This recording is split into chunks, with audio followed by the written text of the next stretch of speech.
മുഖ്യമന്ത്രി അത് സംബന്ധിച്ച് നിയമസഭയിൽ കാര്യങ്ങൾ വ്യക്തമാക്കിയിട്ടുണ്ട്. ഗവൺമെന്റിന്റെ നയം കൃത്യമായിട്ട് പറഞ്ഞിട്ടുണ്ട്. ആ കാര്യങ്ങൾ പ്രതിപക്ഷത്തിനും ബോധ്യപ്പെട്ട കാര്യമാണ്. പിന്നെ ഒന്നും പറയാനില്ലാത്തതുകൊണ്ടാണ് ഇപ്പോൾ പ്രതിപക്ഷ നേതാവ് എന്തെങ്കിലും പറയുന്നത്.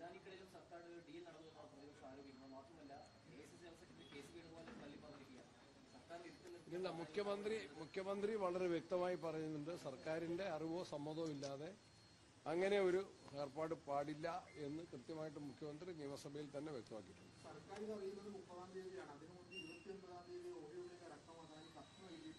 അതിന്റെ എന്തെങ്കിലും പോരായ്മയുണ്ടെങ്കിൽ അത് കൃത്യമായിട്ട് പരിശോധിക്കുമെന്ന് മുഖ്യമന്ത്രി തന്നെ സഭയിലാണല്ലോ ഉറപ്പ് നൽകിയത്. അതാണ് അവസാനത്തെ വാർത്ത. അല്ലല്ല, അത് ആലോചിക്കേണ്ട സമയത്ത് ആലോചിക്കും. ആലോചിക്കേണ്ട കാര്യങ്ങളാണ്.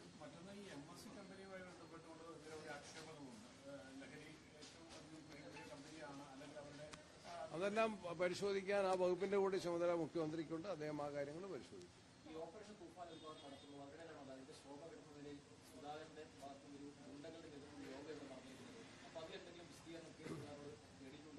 ഇതിൽ ആഭ്യന്തരമന്ത്രി തന്നെ അക്കാര്യത്തിൽ നയം വ്യക്തമാക്കിയിട്ടുണ്ട്. അത് അങ്ങനത്തെ ഒരു മീറ്റിംഗ് ആണോ എന്ന് പരിശോധിക്കേണ്ടതായിട്ടുണ്ട്.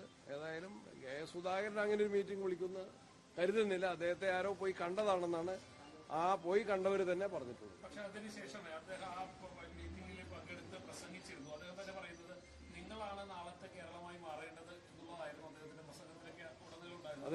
അദ്ദേഹം അത് പരിശോധിക്കാതെയാണോ മീറ്റിംഗിൽ പങ്കെടുത്തത്? ഇത്രയധികം ചില മീറ്റിങ്ങുകൾ എന്താണെന്ന് വെച്ചാൽ വിളിക്കുന്ന ആളുകളിലെ പങ്കാളികൾ ആരൊക്കെയാണ് അത് പൂർണ്ണമായിട്ട് അറിയാതെ ചിലപ്പോൾ ഞാനോ DCC പ്രസിഡന്റോ MP മാരോ MLA മാരൊക്കെ ചില മീറ്റിങ്ങുകളിൽ ചിലപ്പം പോയെന്നിരിക്കും. അതിലെ പങ്കാളികൾ ആരെന്നും അതിന്റെ ഉദ്ദേശശുദ്ധി എന്തെന്നും സംശയം ഉണ്ടാകുമ്പോഴാണ് ആ കാര്യങ്ങൾ കൂടുതലായിട്ട് മനസ്സിലായത്. അതിലാകെ സുധീർ ഷാജഹാൻ മാത്രമാണ്. അത് തിരുവനന്തപുരം DCC-യുമായി ബന്ധപ്പെട്ട ആളാണ്. അദ്ദേഹമാണ് കൊച്ചിയിൽ വന്ന് ഈ യോഗം വിളിച്ചത്.